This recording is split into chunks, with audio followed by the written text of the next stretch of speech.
एक लड़का जो बहुत ही शर्मीली टाइप का था। मतलब वो अपने दिल की बात किसी से कह नहीं पाता था। किसी को पैसे उधार दिए तो अपने ही पैसे लेने में झिझकता था। किसी की गलती भी होती तो उसे बोल भी नहीं पाता कि मुझे ये बात बुरी लगी है।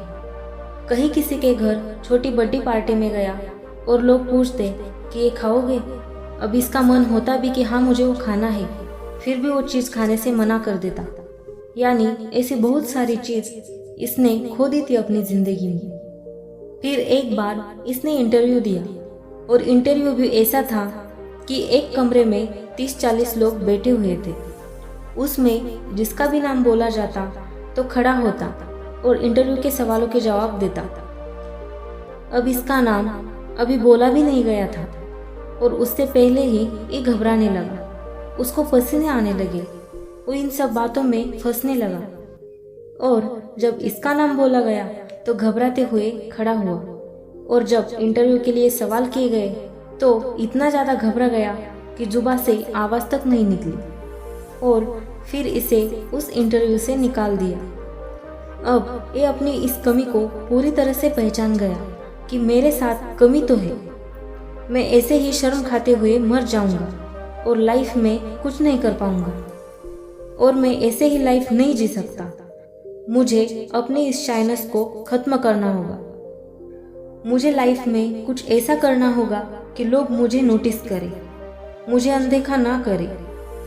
शर्म इसके ऊपर इतनी हावी हो गई थी कि एक लड़की जिसे ये सच में बहुत पसंद करता था उसे भी जाकर अपने मन की बात नहीं कह सका। और बाद में पता चला कि उसी की क्लास के किसी लड़के ने उसको प्रपोज कर दिया और अब वो लोग साथ में हैं। जब सब चीज़ हमारे हाथों से छूटती नजर आती है ना तो हम काफ़ी ज़्यादा परेशान हो जाते हैं। तो ये ऐसे ही बैठा हुआ था और सामने टीवी चल रहा था। तो इसने देखा कि ये एक्टर लोग कैसे बेधड़क एक्टिंग करते हैं, मतलब किसी से घबराते नहीं। फिर ये उन्हें और ज़्यादा अच्छे से समझने के लिए उनके प्ले देखने जाने लगा और उन्हें पूरी तरह ऑब्जर्व करने लगा कि वो कैसे किसी और का किरदार निभा रहे हैं। 7-8 दिन इसने ऐसे प्ले देखे और फिर किसी एक्टिंग क्लास में ज्वाइन किया।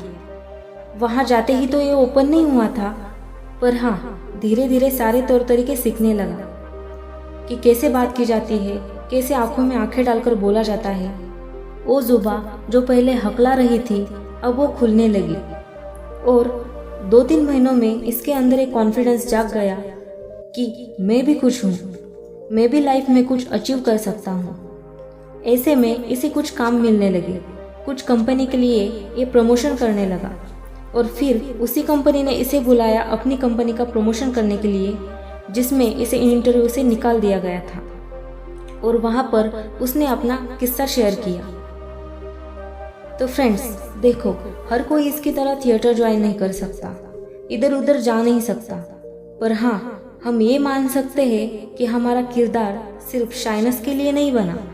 हम जानते हैं कि हम जल्दी कंफर्टेबल नहीं होते, पर कंफर्टेबल होने के बाद हम अपने मन की बात ज़रूर कह सकते हैं। तो आपको जब भी किसी से शर्म जैसा फील होता है तो वहाँ से खुद को भगाओ मत, बल्कि अपने घर में अपने रूम में अकेले में उस चीज़ की प्रैक्टिस करो। हद से ज़्यादा शर्म आपको बहुत पीछे छोड़ देती है, आपको वो हासिल करने ही नहीं देती जिसके आप असली हकदार हो।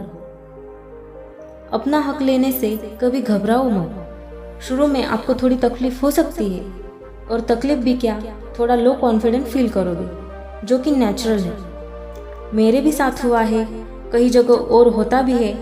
तो अब क्या करें, भागते रहे क्या इस डर से कि सामने वाला क्या सोचेगा या मैं कैसा लग रहा हूँ कैसा नहीं। लोग कुछ नहीं सोचते यार, और जो जज कर रहे हैं उनके पास कुछ नया करने का हौसला ही नहीं। जज करने वाले तो पत्थर हैं जो नदी को आगे जाने से रोकने की कोशिश करते हैं। हम तो दरिया है, हमें अपना हुनर मालूम है, जिस तरह भी चल पड़ेंगे रास्ता हो जाएगा। तो सिर्फ एक बार कदम बढ़ाओ, यकीन मानो आगे का रास्ता अपने आप बनेगा। खुद को कॉन्फिडेंट फील करो।